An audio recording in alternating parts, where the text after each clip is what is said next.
Sauda a todos na paz do Senhor. Vamos louvar ao Senhor. Vamos manifestar o reino de Deus em nosso lar, em nossa casa, trazendo a essência de quem Ele é, trazendo a vida dEle em nós.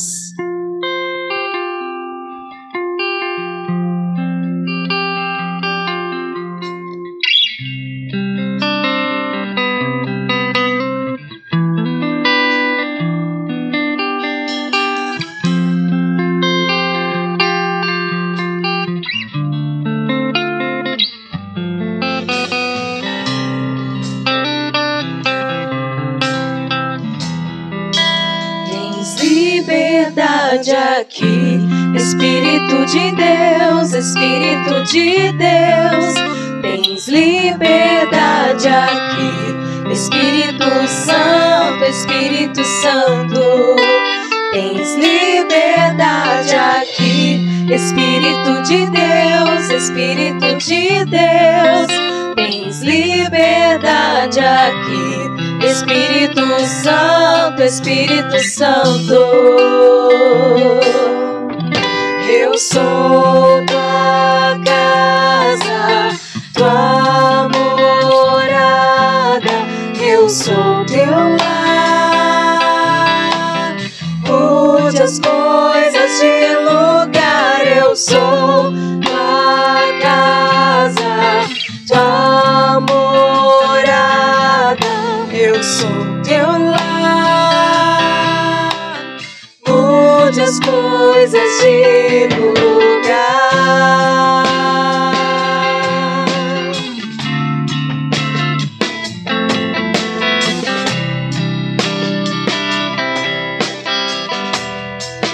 Tens liberdade aqui, Espírito de Deus, Espírito de Deus. Tens liberdade aqui, Espírito Santo, Espírito Santo. Tens liberdade aqui, Espírito de Deus, Espírito de Deus. Tens liberdade aqui, Espírito Santo, Espírito Santo. Eu sou tua casa, tua morada, eu sou teu lar. Mude as coisas de lugar, eu sou tua casa, tua morada, eu sou teu lar. Mude as coisas de lugar.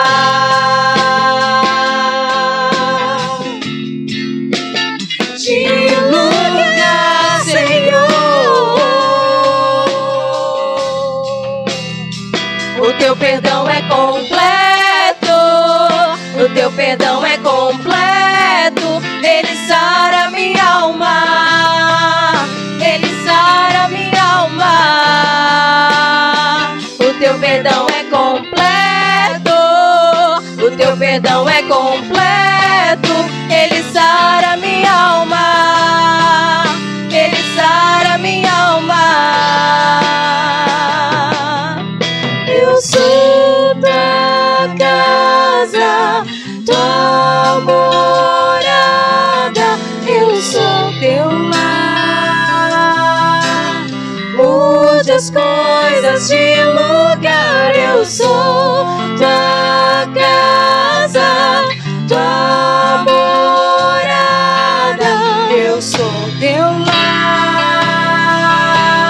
Mude as coisas, o teu perdão é completo, o teu perdão é completo. Ele sara minha alma, ele sara minha alma.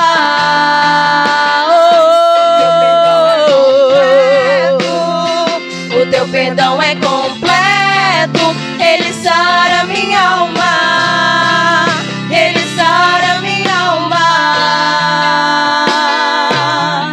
Eu sou tua casa, tua morada, eu sou teu lar. Mude as coisas de lugar, eu sou tua casa, tua morada.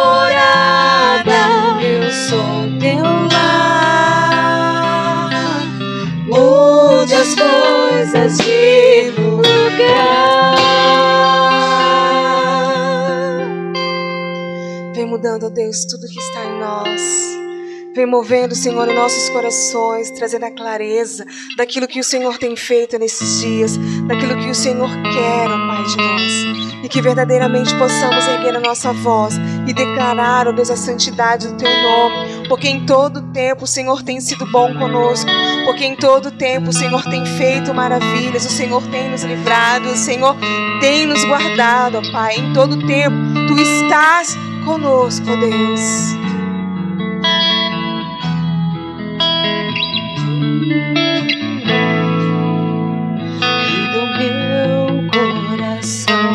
Seja um monte que percorro, a fonte que eu bebo és minha canção.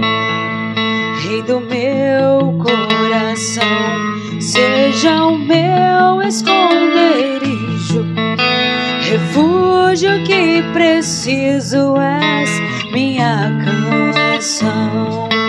Tu és bom, bom, oh, Tu és bom, bom, oh. Rei do meu coração, seja o vento em minhas velas, a âncora no mar és minha canção. Rei do meu coração, seja o fogo em minhas veias, o eco dos meus dias és minha canção. Tu és bom, bom, oh, Tu és bom, bom, oh. No meu coração, seja o vento em minhas veias, a âncora no mar és minha canção. Rei do meu coração, seja o fogo em minhas veias, o eco dos meus dias és minha canção. Tu és bom, bom, oh, Tu és bom, bom, oh, Tu és bom, bom, oh, Tu és bom, bom, oh. Tu não me deixarás, não me deixarás jamais. Tu não me deixarás, não me deixarás jamais. Tu não me deixarás, não me deixarás jamais. Tu não me deixarás, não me deixarás jamais. Não, Tu não me deixarás, não me deixarás jamais. Oh, Tu não me deixarás, não me deixarás jamais. Tu não me deixarás, não me deixarás jamais. Tu não me deixarás, não me deixarás jamais. Tu és bom.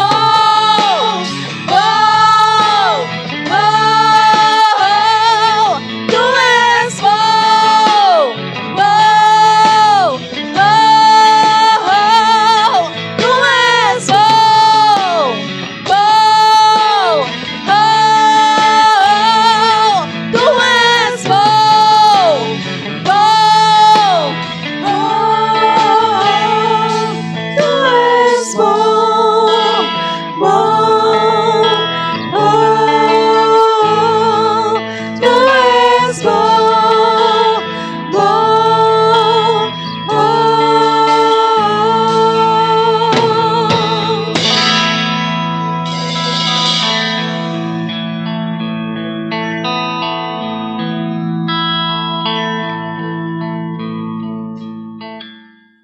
graça e paz. Como é bom louvar ao Senhor, adorá-lo na beleza de sua santidade e ainda podermos nos deliciar, com a sua palavra, que segundo o texto que está em Salmo 119, dos versos 103 ao 105, ó, quão doces são as tuas palavras ao meu paladar, mais doces do que o mel à minha boca. Pelos teus mandamentos alcançarei entendimento. Por isso odeio todo falso caminho. Lâmpada para os meus pés é a tua palavra e luz para o meu caminho. Então que essa palavra ela venha nos incentivar, ela venha nos encorajar, que ela venha despertar em nós essa paixão, pela palavra do Senhor, sabendo que dela procedem os princípios da vida. E a disciplina espiritual que nós vamos trabalhar hoje é justamente a disciplina da palavra. Nós vamos falar sobre o estudo e a meditação da palavra de Deus. Em termos gerais, quando tratamos dessa disciplina, compreendemos que ela constitui a base para a construção da nossa fé em Deus. Assim, a correta aplicação dessa disciplina tem o firme propósito de nos levar a conhecer Jesus e os seus desígnios para a nossa vida. Quais são esses desígnios? A vida em abundância. No entanto, ao tratarmos dessa temática, para que tenham vida, você que nos acompanha, essa é a temática que nós trabalharemos todo este mês de setembro. As disciplinas espirituais constituem as bases para as tomadas de decisões, a fim de que os caminhos escolhidos nos levem para a eternidade com Cristo. Em João 5,39 diz assim a palavra do Senhor: vós examinais criteriosamente as Escrituras, porque julgais ter nelas a vida eterna, e são elas mesmas que testificam a meu respeito. Examinar criteriosamente nos remete à importância dessa disciplina e ela não pode ser negligenciada ou aplicada na superficialidade. Ouvi uma expressão que dizia o seguinte a respeito da leitura e do estudo. E ele faz essa seguinte comparação: a palavra é a água, e os nossos olhos são como um barco com fundo de vidro. A leitura é como um barco a motor, devido à sua grande velocidade. Ao cortar as águas, permite a sensação de contemplar a vista na superficialidade, nos permite ter a dimensão da extensão. Já o estudo, ela é como um barco a remo, requer esforço, dedicação, um ritmo cadenciado, mas, no entanto, nos permite ver os detalhes, nos dá a dimensão da profundidade. Assim, nós vimos a importância do estudo e, lógico, o seu propósito, ou seja, a aplicação na vida diária. Se não conseguimos identificar o propósito naquilo em que nos aplicamos, começamos a perceber que é esforço inútil e logo desistimos. Por isso que o estudo, ele é uma leitura criteriosa que leva a uma reflexão visando um fim proveitoso. Se nós não compreendermos isso, meus queridos, nós seremos como aqueles que começam e logo ficam entediados, logo ficam desmotivados, logo ficam desencorajados, e assim nós vamos perdendo esse hábito, que devia ser o nosso estilo de vida, porque entendemos que na palavra, ela garante, ou nela estão contidos os princípios da vida.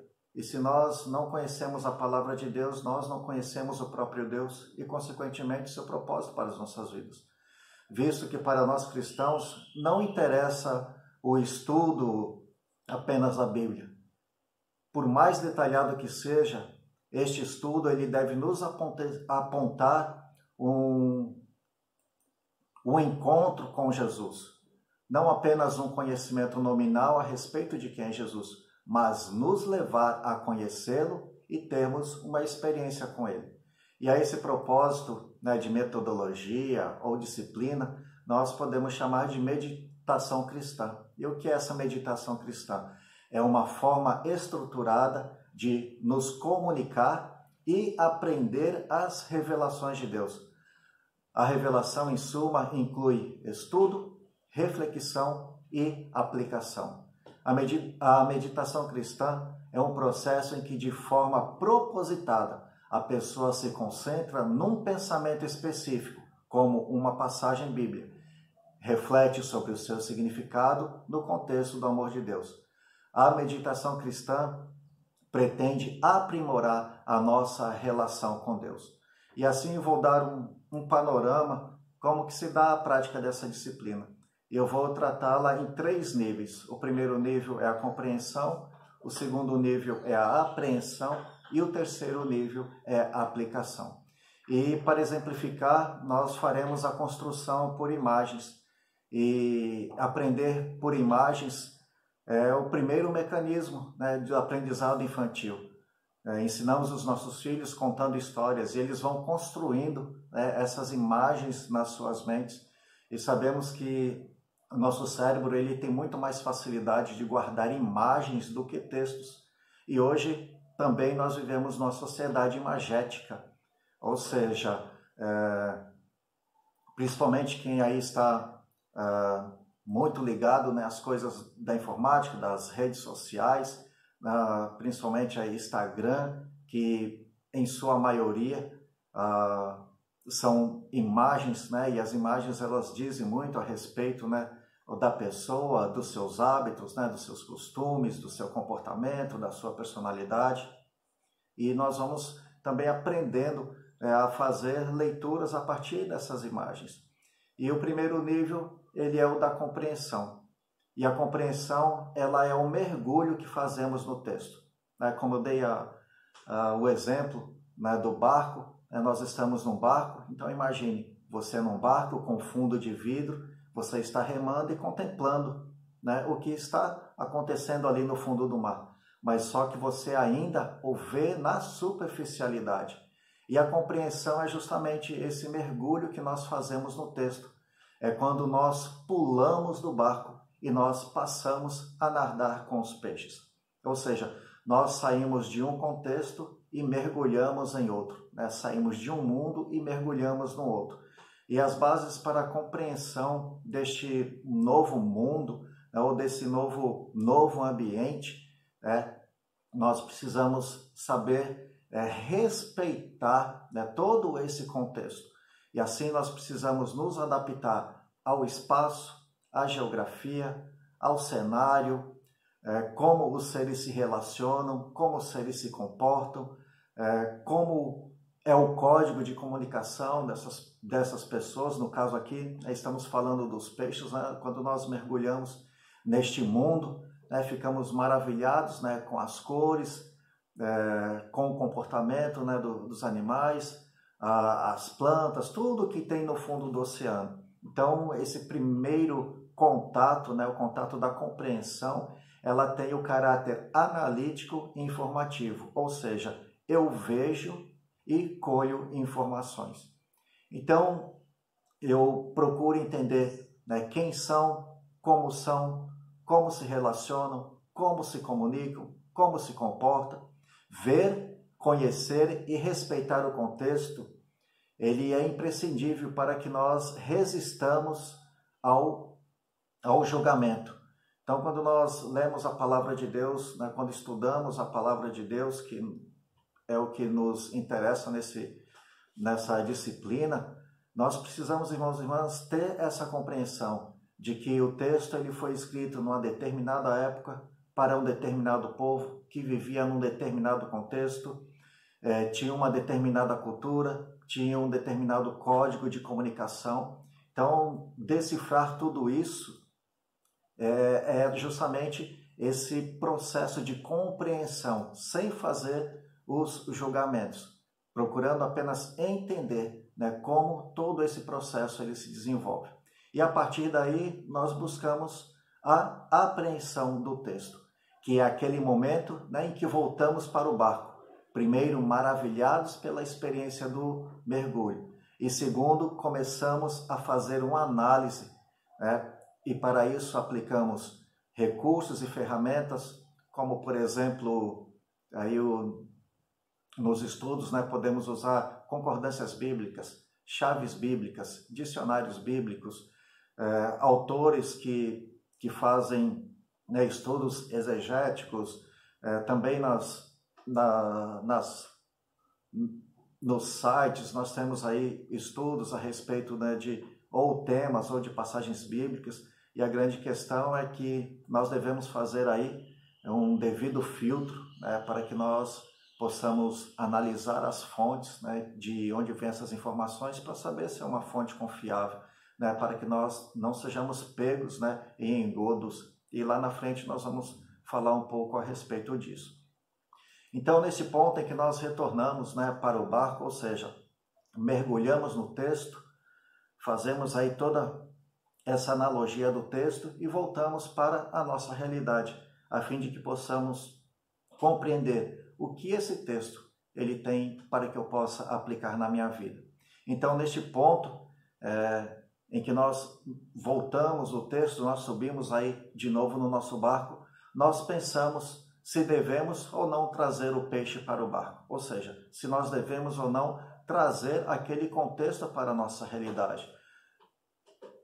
E assim nós pensamos na utilidade daquilo que nós estudamos, para saber como e quando podemos aplicar em nossas vidas.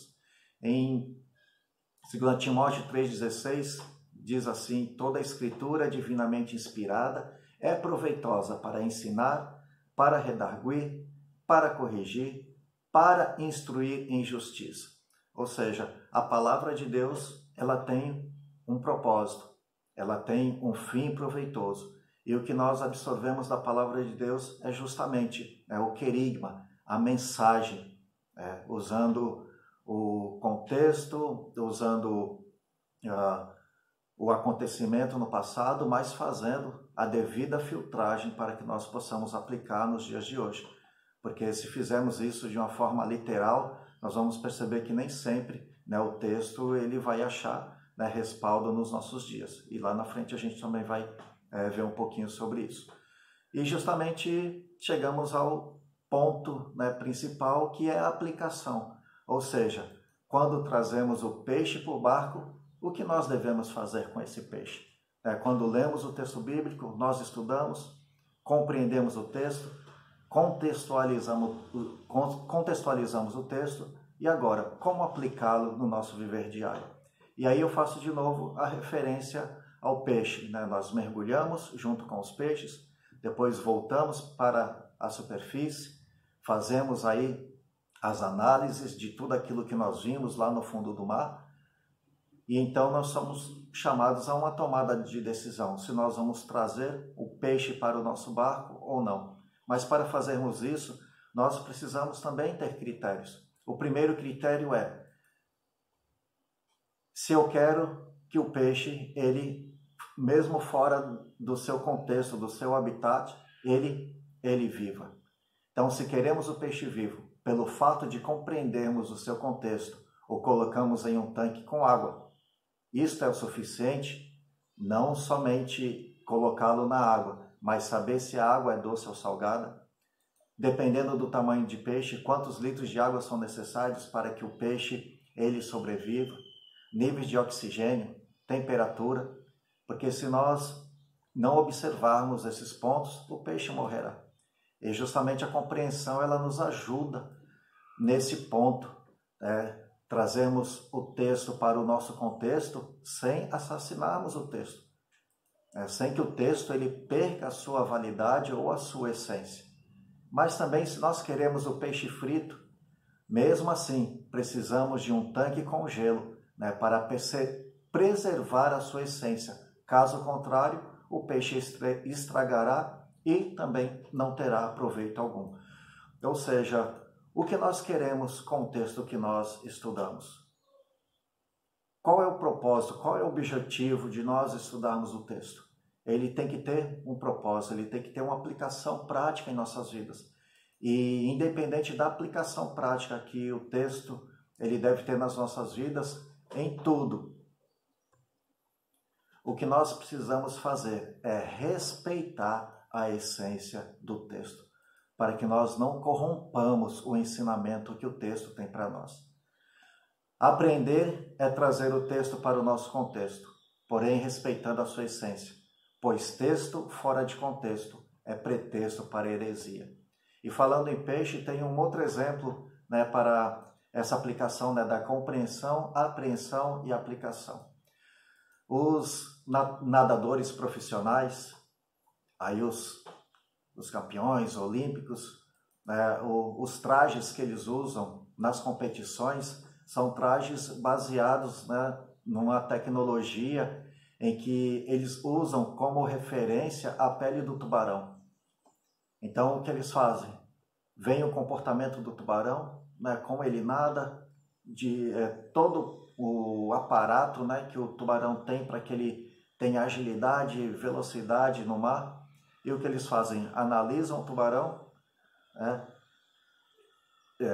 fazem experimentos, né, estudos, experimentos, e aí desenvolvem um traje, né, baseado na pele do tubarão. Então é assim que também a palavra de Deus ela funciona em nós.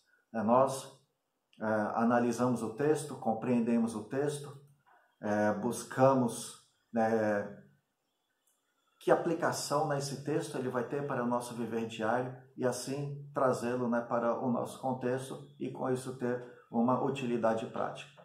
Mas o que tudo isso tem a ver com a meditação bíblica? A meditação bíblica ela serve para que nós possamos evitar o que chamamos de nominalismo. E o que é o nominalismo? É conhecer sem experimentar. É apenas conhecer por conhecer, a letra pela letra. Que, segundo Paulo, ele diz que a letra mata, mas o Espírito vivifica. Ou seja, se eu ler o texto apenas pelo texto, a Bíblia vai passar a ser apenas um livro, apenas um texto literário. Mas quando eu medito sobre ela e trago dela os ensinamentos para a minha vida, aí sim ele é Espírito vivificante. Porque a palavra do Senhor ela é viva e eficaz. No texto, no livro chamado Celebração da Disciplina, ele vai falar sobre isso. Lembre-se de que a chave da disciplina do estudo não é ler muitos livros, mas ter experiência daquilo que lemos. Então, a meditação bíblica, ela serve, meu irmão e minha irmã, para nós evitarmos ou combatermos o nominalismo, que é o conhecimento sem experimento. E para evitar também o superficialismo, que é experimentar sem transformar. Quando falamos do superficialismo, nós estamos falando do barco a motor, em que nós apenas passamos por cima do texto, sem buscarmos compreender o que o texto ele tem na sua essência. E muitas vezes assim que nós fazemos na nossa rotina ou na nossa disciplina diária, quando nós negligenciamos a palavra do Senhor. De repente nós até lemos a palavra, nós passamos pela palavra, mas será que a palavra ela tem passado por nós a fim de que possa gerar essa transformação? Que não adianta apenas nós sermos simpatizantes, mas nós precisamos ser praticantes, né, da justiça de Deus, e nós fazemos isso aplicando-nos também na meditação da palavra. E hoje nossa sociedade ela é muito dominada por isso, né, pelo superficialismo, em que nada é concreto, nada é profundo, tudo passa muito rápido, tudo é efêmero. Então nossos relacionamentos são relacionamentos superficiais, não paramos para nos concentrar, buscar profundidade naquilo que vemos. Se paramos para assistir um vídeo, se esse vídeo passa de 5, 10, 15 minutos, logo nós já ficamos entediados e já vamos buscar outro. Quando vamos buscar conhecimento a respeito de algo, nós digitamos lá no Google e a primeira definição que aparece, nós clicamos nela, achamos interessante, achamos legal e nós nem lemos o texto direito para saber o que ele está propondo. A gente faz um Ctrl+C, Ctrl+V e acaba tomando isso como verdade nas nossas vidas sem fazer a devida análise. Então, a meditação bíblica ela também nos serve para evitarmos o superficialismo, que é experimentar sem gerar transformação. E um outro elemento também é para evitar o literalismo, que é aplicar sem contextualizar. Eu acho que está aqui o grande perigo, né, cometido por nós, líderes, pastores, aqueles e aquelas que entendem que o Senhor os chamou, né, com voz profética para levar palavra de vida, palavra de ensino, e se nós formos negligentes com relação a esta disciplina, nós, ao invés de gerarmos vida, gerarmos liberdade, nós podemos escravizar pessoas, inclusive levá-las à morte. Tem um texto aqui sobre o literalismo, presta bem atenção, e está em Mateus 18, vou ler os versos 8 e 9. Se, pois, a tua mão ou teu pé te fizer tropeçar, corta-o, lança-o de ti. Melhor te é entrar na vida aleijado ou coxo, do que tendo 2 mãos ou 2 pés, ser lançado no fogo eterno. E se teu olho te fizer pecar ou tropeçar, arranca-o e lança-o de ti.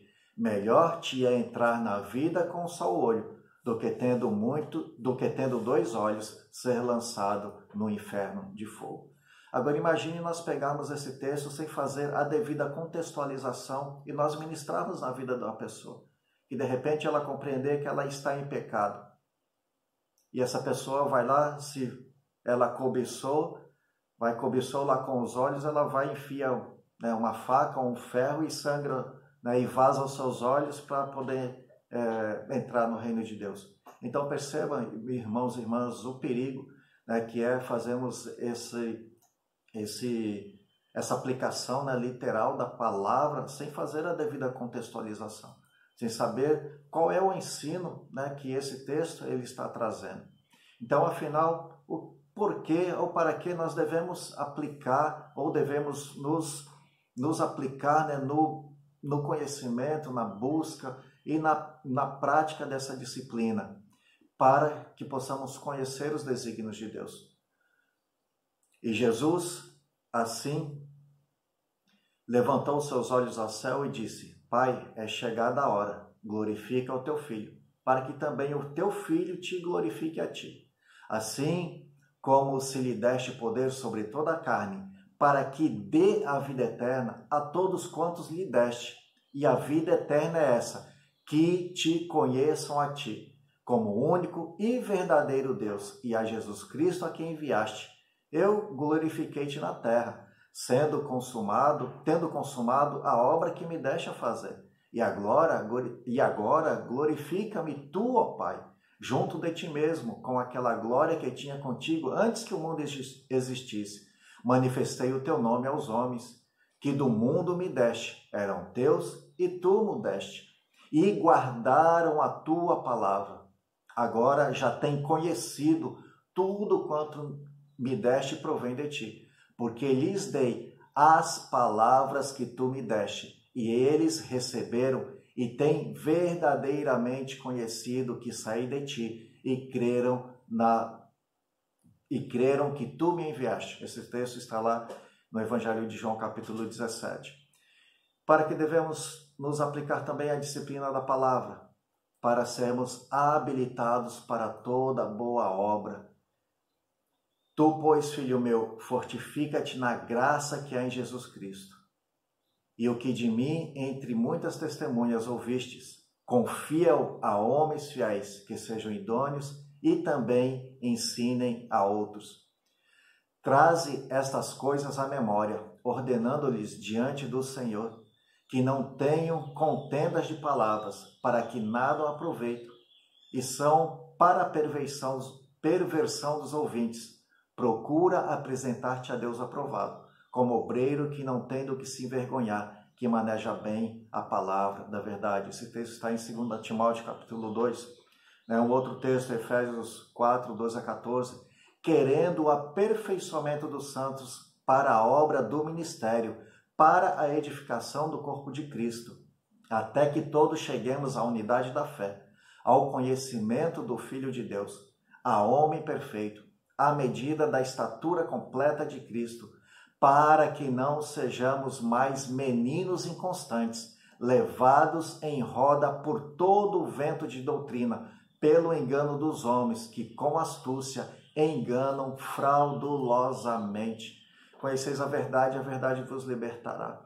Irmãos e irmãs, se nós não conhecemos a palavra do Senhor, se nós não buscarmos diligentemente conhecer a palavra do Senhor, nós seremos como esses alvos fáceis a falsos mestres, a homens enganadores, homens fraudulentos, que buscam, né, enganar os ignorantes. E acredito que nós temos dois tipos de ignorância. A primeira ignorância é a ignorância inata, que é o fato de nós não sermos ainda apresentados às coisas da vida, né, como criança. Nós vamos a cada dia aprendendo, né, sobre o mundo, né, aprendemos a sentar, a engatinhar, a andar, aprendemos a falar, aí depois nós aprendemos a interagir com esse mundo, começamos a questionar esse mundo, começamos a buscar resposta a esse mundo. Isso se chama crescimento. E aos poucos esse conhecimento do mundo vai nos dando maturidade. E tem uma outra ignorância, que é a ignorância adquirida, ou seja, que é a nossa indisposição de buscarmos a verdade, no seguinte sentido, né, de fazermos esse julgamento de valor. Aceitamos qualquer coisa como verdade, que a palavra diz que nem todo aquele que diz Senhor, Senhor entrará no reino dos céus. E também, né, todo aquele que diz Senhor, Senhor está falando em nome de Deus. E a palavra diz que nós devemos nos acautelar dos falsos mestres, dos falsos profetas. E como nós faremos isso, irmãos e irmãs? Conhecendo a palavra do Senhor. Para não sermos escravizados. O meu povo foi destruído porque lhe faltou o conhecimento. Porque rejeitaste o conhecimento, também eu te rejeitarei, para que não seja sacerdote diante de mim. E visto que te esquecestes da lei de teu Deus, também eu me esquecerei dos teus filhos. Oséias 4:6. Ele está falando aqui da responsabilidade daquele que é encarregado da palavra do Senhor, daquela que é chamado, né, para ser autoridade. E se nós também falharmos, formos negligentes, né, no ensino, na aplicação da palavra, todo um povo ele pode sofrer. Portanto, o meu povo será cativo por falta de entendimento, e os seus nobres terão fome, e a sua multidão se secará de sede. Isaías 5:13. Então, meus irmãos e irmãs, nós podemos relatar aqui inúmeros textos que vão falar dessa disciplina, né, da disciplina do estudo e da meditação na palavra de Deus. Nós podemos orar, nós podemos cantar, nós podemos jejuar, mas se nós não nos aplicarmos no estudo e na meditação da palavra de Deus, nós seremos como meninos. Se nós queremos crescer, se nós queremos desenvolver maturidade, se nós queremos nos aproximar de Deus, andar com Deus, sermos ministros da parte do Senhor, nós precisamos ser diligentes na sua palavra. As disciplinas que eu acabei de mencionar, da oração, do jejum, todas são importantes. Mas se nós formos negligentes com a disciplina da palavra, todas elas também perderão seu efeito. E eu entendo que esta é a disciplina principal, né? Que a partir dela teremos uma boa compreensão a respeito da oração. E na próxima quarta-feira nós vamos falar a respeito da oração. Uma boa compreensão sobre o jejum. Se nós não tivermos uma exata compreensão ou do significado, da aplicação, da importância de cada uma delas, nós seremos inaptos. E como nós sabemos se da oração eficaz, e a palavra de Deus que vai nos apontar isso, ela que vai nos dar o direcionamento para que nós possamos exercitar a nossa disciplina de oração de uma forma sadia, exercitar o jejum de uma forma sadia. Então, por isso, meu irmão e minha irmã, que esta disciplina, ela te encoraje, ela te inspire, né, a você estar, se não faz, começa a fazer. Se já faz, então aprimora-te nessa disciplina, na disciplina da palavra. Para quê? Para que nós possamos ter alegria, não fazê-lo por imposição, não fazer para cumprir um mandamento, mas para que nós possamos, assim como no Salmo 119, entender que na palavra, né, que a palavra de Deus ela é doce ao nosso paladar, né, que os seus mandamentos, né, nós alcançamos entendimento, e com isso nós odiamos os falsos caminhos, porque a sua palavra, ela ilumina o nosso caminho, ela nos aponta para onde o Senhor quer nos levar. Que a bênção de Deus esteja sobre a tua vida, te encorajando, te levando, né, justamente a desfrutar dessa graça que é meditar na palavra do Senhor, conhecer e seguir em conhecer ao Senhor. Pai, nós queremos te agradecer por esta rica oportunidade, que este momento, Senhor, possa ser sublime na vida de cada um dos teus filhos e filhas, que ao encontrarem contigo venham te conhecer e, conhecendo-te melhor, possam te servir e com isso, Pai, alcançarem a estatura de varões e varoas perfeitos na tua presença. Em nome do teu Filho Jesus Cristo, nós te agradecemos. Que a graça do Senhor Jesus, o amor de Deus o Pai e as doces consolações do Espírito Santo sejam sobre ti, sobre a tua casa e sobre todo o povo de Deus espalhado na face da terra, hoje e para todo sempre. Deus os abençoe.